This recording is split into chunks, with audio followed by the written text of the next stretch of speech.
ಬೆಂಗಳೂರಿನಿಂದ ರಾಜು ಅಂತ ಕರೆ ಮಾಡಿದ್ದಾರೆ. ಕಾರ್ಯಕ್ರಮದ ಮೊದಲ ಕಾಲರ್ ಇವರು. ನಮಸ್ಕಾರ ರಾಜು. ರಾಜು ನಮಸ್ಕಾರ. ಸರ್ ನಮಸ್ಕಾರ ಸರ್. ನಮಸ್ತೆ ರಾಜು, ಹೇಳಿ ತಮ್ಮ ಪ್ರಶ್ನೆ. ಸರ್ ನಿಮ್ಮ ಹತ್ರ ಮಾತಾಡಿ ಒಂದು 3 ವರ್ಷ ಆಗಿತ್ತು. ನಾನು ಹೇಳಿ. ಇದು ನಾನು ಫಸ್ಟ್ ಟೈಮ್ ಫೋನ್ ಮಾಡಿದಾಗ ನಾನು ಈ ತರ ಇವಾಗ ಪ್ರೆಗ್ನೆನ್ಸಿ ಇದೆ ಅಂತಂದೆ. ಅವಾಗ ಇದು ಟೈಫಾಯ್ಡ್ ಜ್ವರ ಇತ್ತು ಅಂತಂದೆ. ಹೇಳಿ ಮಾತಾಡಿ ಮಾತಾಡಿ. ಕೇಳಿಸ್ತಾ ಇದೆ. ಅದೇ ಇದು ಟೈಫಾಯ್ಡ್ ಜ್ವರ ಇರ್ಬೇಕಾದ್ರೆ ಈ ತರ ಇರಬಾರ್ದು, ಪ್ರೆಗ್ನೆನ್ಸಿ ಇರಬಾರ್ದು ಅಂತ ಹೇಳಿದ್ರಿ ನೀವು.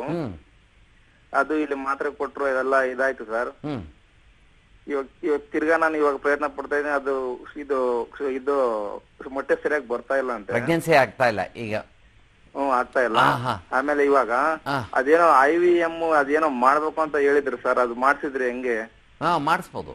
IUI ಅಂತ ಇಂಟ್ರಾಯುಟ್ರೈನ್ ಇನ್ಸೆಮಿನೇಷನ್, ಕೃತಕ ಗರ್ಭಧಾರಣೆ. ನಿಮ್ದೇ ವೀರ್ಯ ತೆಗೆದು ಅದೇನೋ ಇದು ಟ್ಯೂಬ್ ಎಲ್ಲ ಚೆನ್ನಾಗಿದೆ ಅಂತ ಹೇಳಿದ್ರು.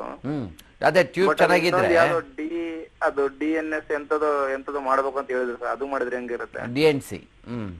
ಸರ್ ಅದೇ ಎಲ್ಲ ಪರೀಕ್ಷೆಗಳು ಆಗಿದೆ. ಈಗ ನಿಮ್ದು ವೀರ್ಯ ಚೆನ್ನಾಗಿದ್ಯಾ? ನಿಮ್ದು ವೀರ್ಯ ಪರೀಕ್ಷೆ ಆಗಿದೆಯಾ? ಸರ್ ನಾನು ಗೌರ್ಮೆಂಟ್ ಹಾಸ್ಪಿಟಲ್ ಅಲ್ಲಿ ಚೆಕ್ ಮಾಡಿಸಿದಾಗ ಎಲ್ಲ ಕರೆಕ್ಟ್ ಆಗಿದೆ. ಸರಿ ಬಿಡಿ. ಹಾಗಾದ್ರೆ ನಿಮ್ದೇ ವೀರ್ಯ ತೆಗೆದುಕೊಂಡು ಸಂಸ್ಕರಣೆ ಮಾಡಿ ನೇರವಾಗಿ ನಿಮ್ಮ ಶ್ರೀಮತಿಯವರಿಗೆ ಇಂಜೆಕ್ಟ್ ಮಾಡೋದ್ರ ಮುಖಾಂತರ ಅದನ್ನ IUI ಮಂಜುನಾಥ್ ಅಂತ ಅವ್ರು ಹೇಳಿದ್ರು. ಇದು ನೀವು ಪ್ರಯತ್ನ ಪಡೋಕೆ ಇದು ಒಂದೇ ಸರ್ತಿ ಆಗಲ್ಲ, ಈ ತರ 2-3 ಸರ್ತಿ ಇದನ್ನ ವೀರ್ಯ 2-3 ಸಾರಿ 5-6 ಸಾರಿ ಮಾಡ್ಬೇಕಾಗ್ತದೆ. ಒಂದೇ ಸಾರಿಗೆ ಎಲ್ರಿಗೂ ಆಗ್ಬಿಡೋದಿಲ್ಲ. ಕೃತಕ ಗರ್ಭಧಾರಣ ತಿಂಗಳಿಗೊಂದ್ಸರಿ ಮಾಡ್ಬೇಕಾಗ್ತದೆ. ಒಂದೇ ಅಟೆಂಪ್ಟ್ಗೆ ಆಗಬಹುದು, ಬಟ್ ಚಾನ್ಸಸ್ ಕಡಿಮೆ. ಸುಮಾರು 3-6 ಅಟೆಂಪ್ಟ್ ಬೇಕಾಗ್ತದೆ.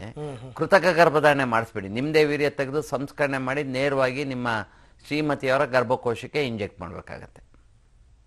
ಓಕೆ, ಅದನ್ನ ಮಾಡಿಸ್ಬಿಡಿ. ಓಕೆ ರಾಜು ಅವರೇ.